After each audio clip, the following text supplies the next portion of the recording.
Astronomers tell us that when we look to the night sky, we're actually looking back in time. Light from those faraway stars takes so long to reach our eyes here on Earth that by the time we wish upon a particular star, it may no longer even exist. I'm here to tell you the population of Earth is a lot like those stars. In parts of the globe, the human population is already or will soon be shrinking. I know what you're thinking, and yes, total population is still growing from 8 billion today to a peak of probably 9 or 10 billion. But when we track total increase, we're looking at this star that seems to be shining brightly, but in actuality has already imploded. And that's because there's a difference between what's happening on the surface, which is obvious total growth, and the tectonic forces beneath. Since the 1960s, world population has more than doubled, but the growth rate has been falling the entire time. We're witnessing the most fundamental shift to take place in modern human history, the shift towards pervasive and permanent low fertility, population aging, and eventual depopulation. Fertility is down everywhere, just at different rates in different places. If fertility stays the same as it is today, just hold still, by the end of this century, China's population will be less than half of its current size. It's a loss of 800 million people. South Korea's will be down by 63%, Poland's and Japan's by half, Italy's and Thailand's by 44%, Eastern Europe by 40%.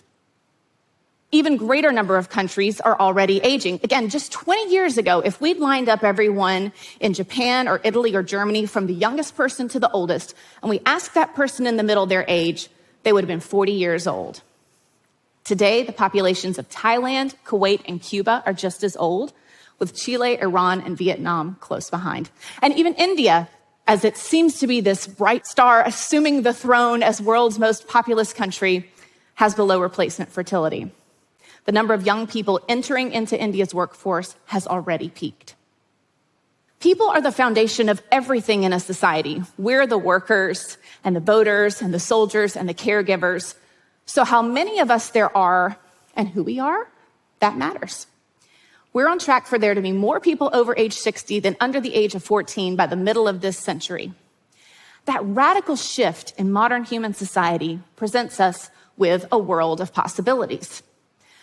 Our demography is our destiny, yes, but how we react to that demography is not preordained.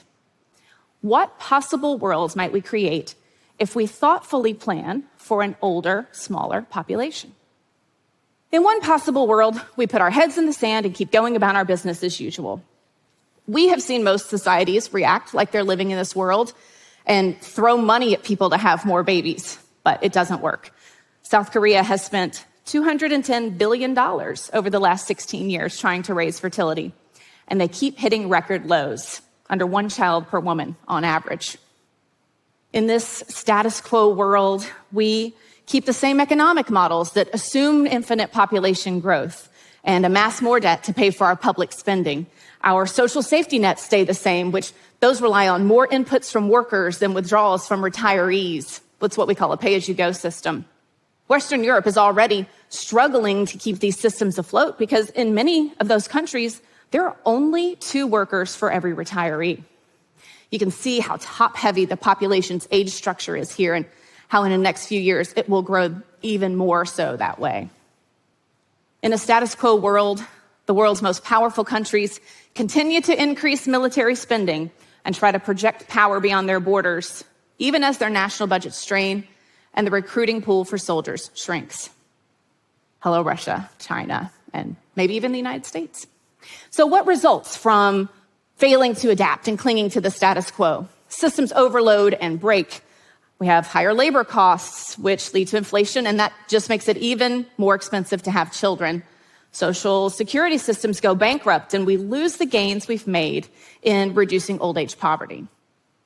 But a head-in-the-sand world isn't as bad as a fearful one.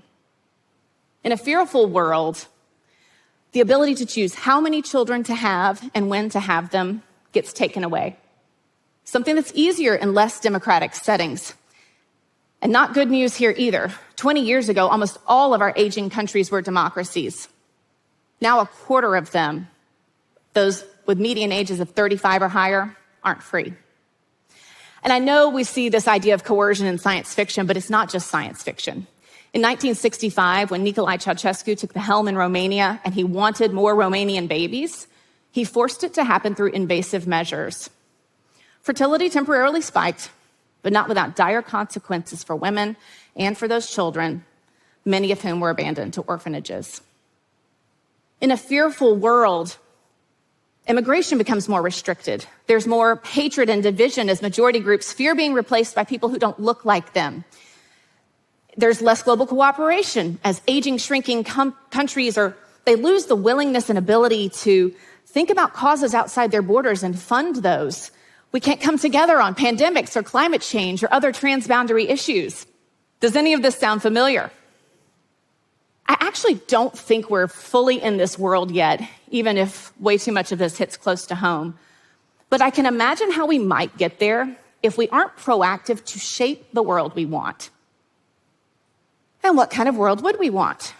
Well, in a resilient world, we compete to attract talent from across the globe and set aside our nationalist tendencies.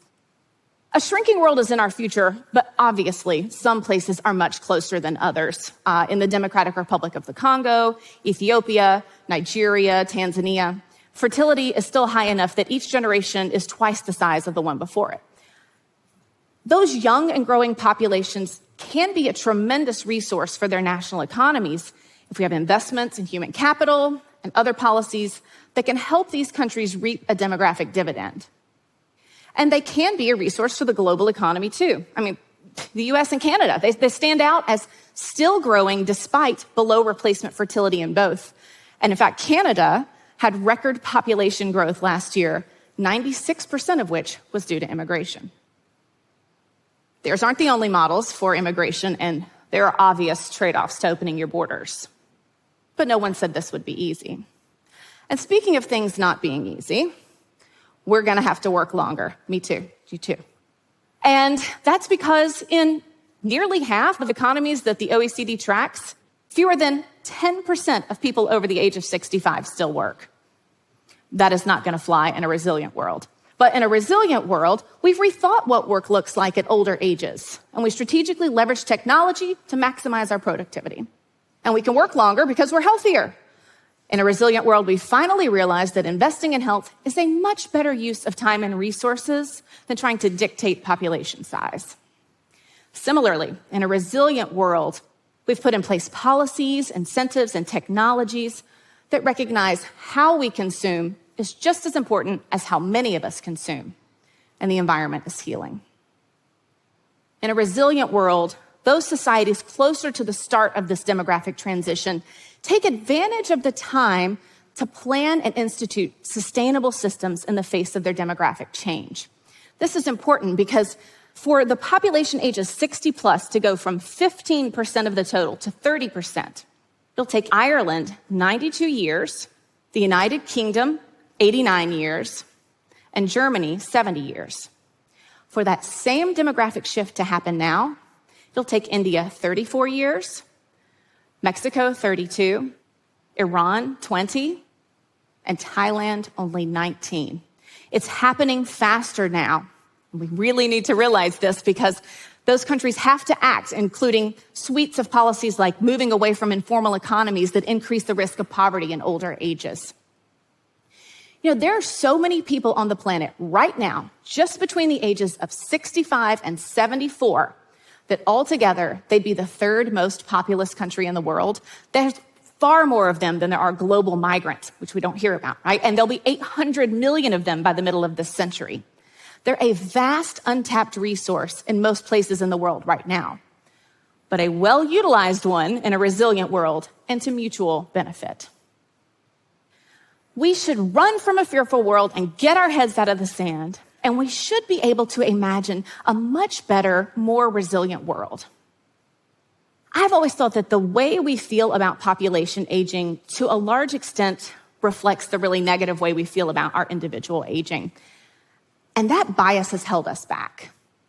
But Just as with our own aging, this shift is inevitable. So what are we going to do about it? As individuals, we know that our actions now set us up to live longer, healthier, more financially secure lives. Our society's actions set us up for one of these three worlds to become our reality. Let's make it a resilient world and reimagine a grayer, smaller world as a beautiful one. Thank you.